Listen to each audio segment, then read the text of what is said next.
Liturgia do dia 19 de junho de 2023, segunda-feira da 11ª semana do Tempo Comum.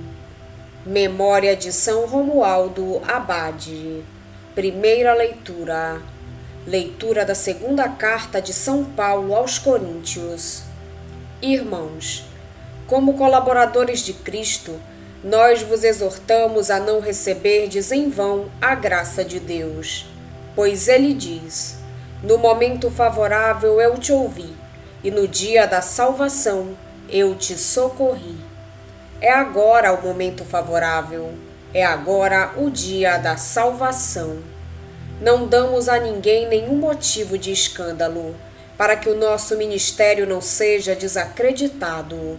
Mas em tudo nos recomendamos como ministros de Deus, com muita paciência, em tribulações, em necessidades, em angústias, em açoites, em prisões, em tumultos, em fadigas, em insônias, em jejuns, em castidade, em compreensão, em longanimidade, em bondade, no Espírito Santo, em amor sincero, em palavras verdadeiras, no poder de Deus, em armas de justiça, ofensivas e defensivas, em honra e desonra, em má ou boa fama, considerados sedutores, sendo porém verazes, como desconhecidos, sendo porém bem conhecidos, como moribundos, embora vivamos,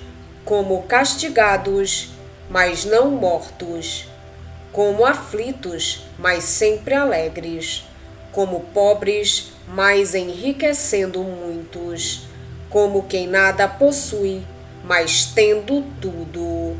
Palavra do Senhor. Graças a Deus. Salmo responsorial é o de número 97. O Senhor fez conhecer a salvação. Cantai ao Senhor Deus um canto novo, porque Ele fez prodígios. Sua mão e o seu braço forte e santo alcançaram-lhe a vitória. O Senhor fez conhecer a salvação. O Senhor fez conhecer a salvação, e às nações sua justiça. Recordou o seu amor sempre fiel pela casa de Israel. O Senhor fez conhecer a salvação. Os confins do universo contemplaram a salvação do nosso Deus. Aclamai o Senhor Deus, ó terra inteira. Alegrai-vos e exultai. O Senhor fez conhecer a salvação. Evangelho de Jesus Cristo, segundo São Mateus. Naquele tempo, disse Jesus aos seus discípulos: ouvistes o que foi dito, olho por olho e dente por dente. Eu, porém, vos digo, não enfrenteis quem é malvado. Pelo contrário, se alguém te dá um tapa na face direita, oferece-lhe também a esquerda. Se alguém quiser abrir um processo para tomar a tua túnica, dá-lhe também o manto. Se alguém te forçar a andar 1 quilômetro, caminha 2 com ele. Dá a quem te pedir, e não vire as costas a quem te pede emprestado. Palavra da salvação. Glória a vós, Senhor. Paulo, como colaborador de Deus, declara agir como embaixador de Cristo, como se Deus exortasse servindo-se dele. Estas palavras do apóstolo deixam-nos entrever o seu método de evangelização. Não atua por iniciativa própria, mas porque foi habilitado por Deus. A robustez do seu serviço ao Evangelho vem da autoridade de Deus e amadurece no brio com que o exerce. A autoridade e o brio do Paulo estão patentes no esboço autobiográfico do servo do Evangelho. No que se refere ao Evangelho, a quinta antítese consiste na chamada Lei de Talião. Essa lei, que já encontramos no Código de Hammurabi, século XVIII a.C., foi necessária numa cultura em que a vingança não tinha limite. baseava-se no princípio da retribuição e na exigência de reparação. Quando foi dada, era uma lei progressista, pois punha freio à retorção.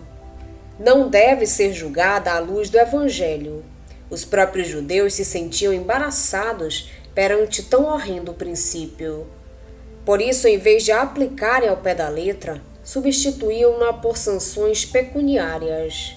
Jesus ensina a ser longânimes, a não responder com a vingança ou com a intolerância às ofensas. Assim se quebra a espiral da violência e da prepotência. Isto vale também quando é posta em causa a nossa integridade física e a integridade dos nossos bens, a começar pelo tempo. A capa servia para se defender das intempéries e para cobrir o corpo durante as horas de repouso. A milha era o caminho permitido em dia de sábado. Paulo retomará este ensinamento de Cristo e escreverá: Não pagueis a ninguém o mal com o mal. Não te deixes vencer pelo mal, mas vence o mal com o bem. Estas exigências de Jesus não são contrárias à ordem que deve existir na sociedade. Ele próprio dá o exemplo. Pede explicações a quem lhe bateu e sofre a humilhação. Paulo, para se defender da injustiça, invoca a sua qualidade de cidadão romano, recorrendo mesmo ao Supremo Tribunal, a César. Uma coisa é a defesa dos próprios direitos, outra é a violência, a intolerância. Paulo apresenta-se como um homem de contrastes, simultaneamente lutador e hipersensível. Os seus escritos são, por vezes, bastante difíceis de compreender exatamente por causa da insistência nos contrastes, nos paradoxos, com que não só procura evidenciar o aspecto desconcertante do mistério de Cristo, mas também como apresenta sua vida de discípulo e de apóstolo. No texto que escutamos, aparecem-nos vários desses contrastes referentes à sua vida e ação apostólica. Somos tidos por impostores e, no entanto, verdadeiros, por desconhecidos e, no entanto, bem conhecidos, por agonizantes e, no entanto, eis-nos com vida, por condenados e, no entanto, livres da morte, por tristes, nós que estamos sempre alegres, por pobres, nós que enriquecemos a muitos, por nada tendo e, no entanto, tudo possuindo. É assim a vida do cristão, particularmente daquele que mais diretamente se empenha no apostolado. O temperamento de Paulo era especialmente adequado para ilustrar a situação extraordinária do cristão neste mundo, situação tantas vezes marcada por contrastes e oposições. Em todas essas situações, o apóstolo revela transparência, sabedoria, tolerância, sinceridade, amor. É o estilo do homem evangélico vencedor, capaz de perder algo de si mesmo ou que lhe pertence para beneficiar a muitos. É a cultura do discípulo de Jesus, que sabe carregar a cruz como momento favorável, como dia de salvação. No Evangelho, Jesus convida os discípulos a viverem de modo desconcertante. Em vez de responderem ao mal com o mal, que é a reação mais espontânea, até codificada no Antigo Testamento, olho por olho, dente por dente, os discípulos devem contrapor ao mal o bem. É o contraste fundamental. Se alguém te bater na face direita, oferece-lhe também a outra. Pode parecer uma atitude estúpida, mas é profundamente cristã. São Paulo a vê como coisa divina. Dá a quem te pede e não voltes as costas a quem te pedir emprestado. Quando damos algo aos outros, não o retiramos da nossa riqueza. Poderíamos orgulhar-nos ou fazer pesar a nossa generosidade sobre aqueles a quem damos. Damos na nossa pobreza. Assim mantemo-nos humildes, pois se ajudamos os outros, é por graça de Deus que o fazemos. É o paradoxo da vida apostólica e espiritual. O Senhor deixa-nos na nossa pobreza, na nossa humildade. Mas é aí, em mais uma situação paradoxal, que se manifesta o seu poder. Embora pobres, enriquecemos a muitos, porque deixamos Deus atuar na nossa pobreza. Quem é pobre, não é pobre só porque reduz ao mínimo as suas exigências, mas porque tem muito para dar aos outros. A generosidade do dom é a medida da nossa pobreza. Permanecer pobres, usando muitos bens, é o testemunho de muitos santos, que realizaram obras grandiosas. É um dos testemunhos mais necessários na nossa sociedade de bem-estar, onde a abundância dos bens, em vez de abrir os corações à generosidade, muitas vezes os fecha, encerrando cada vez mais os homens no seu egoísmo.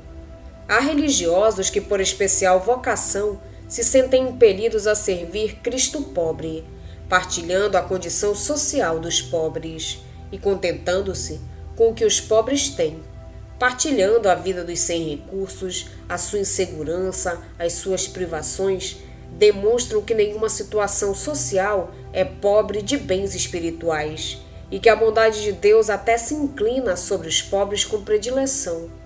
Realiza-se deste modo a palavra do Senhor: bem-aventurados vós os pobres.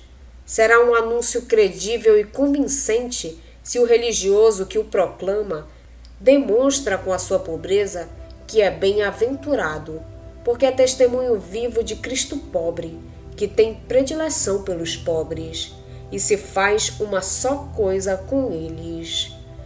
A nossa predileção irá para aqueles que têm maior necessidade de ser considerados e amados. Hoje a Igreja faz memória a São Romualdo Abade. Nasceu em Ravenna, Itália, nos meados do século X. Tendo abraçado a vida eremítica, por muitos anos percorreu vários lugares em busca de solidão, edificando pequeninos mosteiros.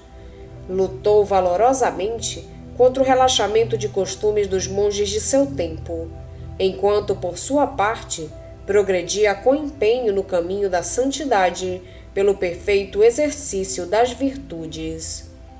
Morreu por volta de 1027. Romualdo passou 3 anos nas vizinhanças da cidade de Parenzo. No primeiro ano construiu um mosteiro e colocou nele uma comunidade de irmãos como seu abade. Nos 2 anos seguintes, aí permaneceu enclausurado.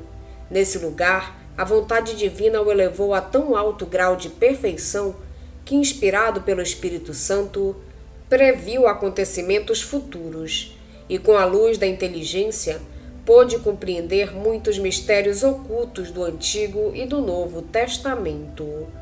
Era frequentemente tão arrebatado pela contemplação da divindade que se desfazia em lágrimas e, ardendo no fogo do amor divino, tinha expressões como esta: Jesus, meu amado Jesus, para mim mais doce do que o mel, desejo inefável, doçura dos santos, suavidade dos anjos. Estes e outros sentimentos de alegria profunda a que era movido pela ação do Espírito Santo, nós não somos capazes de exprimir com palavras humanas.